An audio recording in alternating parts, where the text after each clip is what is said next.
Developers of Counter-Strike 2 finally back in business and pushing new updates almost every couple of days. And after a small break of 2 months, they finally released a massive update that completely changes the meta and creates a huge potential for the future. Hey everyone, Max at the microphone again. I spent about a week digging through the new files and today I'm gonna share everything I've found. So let's get right into it.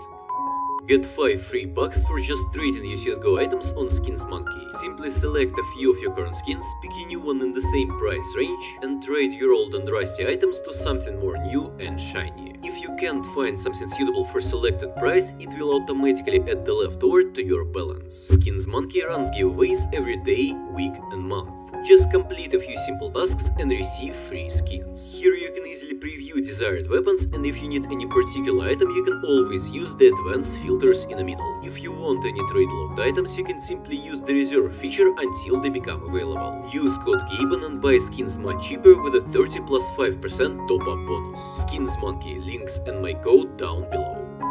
About a week ago, developers finally started a second wave of invites in the limited testing of Counter-Strike 2. Exact numbers and logic by which these invites are sent out are still a mystery, but from my feelings this wave was bigger than the previous one. In addition to that, the developers have changed the logic behind the case drops. Now you'll get keys only once or twice a week after leveling up, rather than randomly standing in AFK or playing. And apparently this is done to deal with idle bot farms, but if the drop algorithm is now known in advance, won't that make it easier to manipulate the market? It still seems a bit confusing to me, and to avoid this kind of manipulations, I think the total number of cases should be increased, or at least the system should be more randomized. At the end of May, the official Valve account on HackerOne rolled out a new policy according to which, starting from June 14th, all CSGO vulnerability reports became irrelevant and will no longer be considered.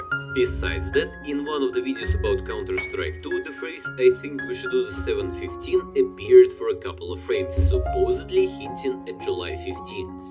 But in my opinion, neither the first date nor the second date is likely to mean anything. And if you look at the calendar, then July 15th is a Saturday, and another trailer shows March 15th, which doesn't fit in with the timeline at all. Judging by the Valve time phenomenon, their promise of a summer release could very well mean either the fall or even end of the year, so it's not that easy to predict what and when they are actually planning. And if you keep in mind that they continue the logic with the waves of invites, the closed beta could be stretched for a really long time.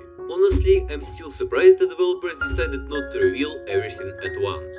And while many of us thought that the new smokes and graphics would be it, almost no one expected such dramatic changes in the buy menu and loadout tab. In fact, this is the first time ever when the developers have changed such a fundamental gameplay mechanic. But most importantly, it creates space for new weapons. Cause in the original buy wheel there was no room for anything new and almost all slots were already occupied by other types of weapons. While the new system essentially allows you for infinite variability and you can add as many new weapons as you like.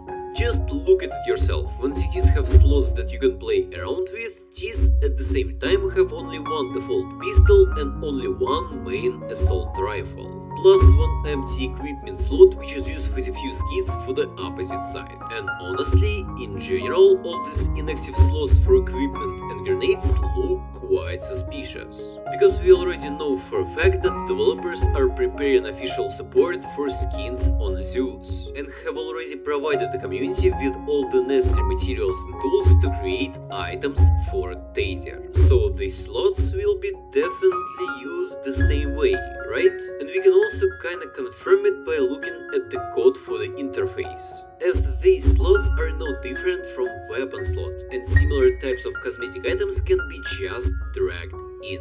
But in that case, are they planning new types of grenades which we already found a couple of months ago? Or will they do skins on grenades, like colored smokes for example? One of the many new items / new weapons may be a grenade launcher. Developers made a joke about it on Twitter, but sometimes they actually hint about something by making jokes like that. It is important to note that many years ago in one of the updates there was a mention of MK2 grenades, which in real life are used as shells for an under-barrel grenade launcher. And in early September 2022, in Dota 2 update on new Source 2 engine, a simple grenade launcher Fire Sticky mention appeared. At the time of analyzing it, I thought that it might be related to some other game. But given that the grenade launcher already appeared as a full-fledged weapon in the Counter-Strike Condition Zero story campaign, it's not really clear if the developers are joking or not, as the grenade launcher could have looked interesting, for example, in Danger Zone game mode. It is also interesting how much more space has potentially become available for new cosmetic items. I have already covered this in more details in a previous video about clothes. Apparently, while developing Counter-Strike 2, the developers decided to revisit some early ideas from the original game. Unless you don't know, in the earliest official CSGO concept arts, one of the options for cosmetic items was clothing, and in CS2 files there was once again a mention of 6 slots for wearables. Similar character customization system has already been implemented in another official licensed game called Counter-Strike Online 2, which was developed under the hood of Valve and released in 2013 exclusively for Asian market. And since Valve is constantly reusing ideas from their old games, I would not be surprised if in the future we will see a full-fledged clothing system in CS2 as well. Just take a look. Here is original concept of the character, here is a model that was added to the Asian version several years later, and here is CSGO's version that was added in one of the recent iterations. And there are quite a few such examples. I think that developers will literally take the idea from Counter-Strike Online 2 and bring it to CS2, because it's not that hard to make a couple of agents customizable. And hats or other wearable parts don't have to be flashy or cringy. They can be done in mind with a team or specific agent. At this point, we are already pretty much guaranteed to know about one cosmetic item in the form of pets, which at this point the files already have a template for a separate capsule, placeholders with images of chickens, and we definitely know that there is a separate slot reserved in the interface, on the same level as the knife, gloves, graffiti, music kit, or agent. In addition, the current glove slot is called Clothing Hands, but has a general clothing localization name. And in files there is a placeholder icon which is not currently in use. And then there is a strange map called Building Apartments 01 that suddenly appeared in Counter-Strike 2 files in the prefabs for the ported version of the old Mirage. Most of you probably already noticed that this location is a remake of a small part of the map at the exit from the T-spawn to the B plant where the TV is located. And if we'll try to load it in game, we'll see a bunch of messed up textures. So I've spent a couple of hours, exported everything in Blender, and then imported it back in new Source 2 tools, and now can properly demonstrate everything in game. Basically, it's safe to say that the developers are aiming for an Eastern European style, roughly the same vibe that we saw in the Half-Life series. And if you look into the names of used assets, it becomes clear that the developers are simply reusing models from Half-Life Alyx. It is important to note that this piece of map was compiled on Source 2 back in the end of 2021. So basically 2 years ago, when everyone was saying that I was crazy.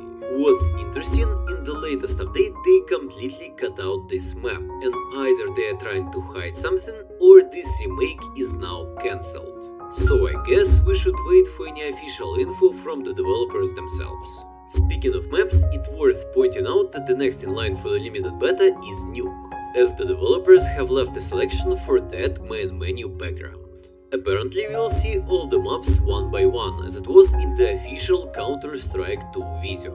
Firstly it'll be touchstone maps, or more like direct boards with little to no changes like Dust 2 or Mirage.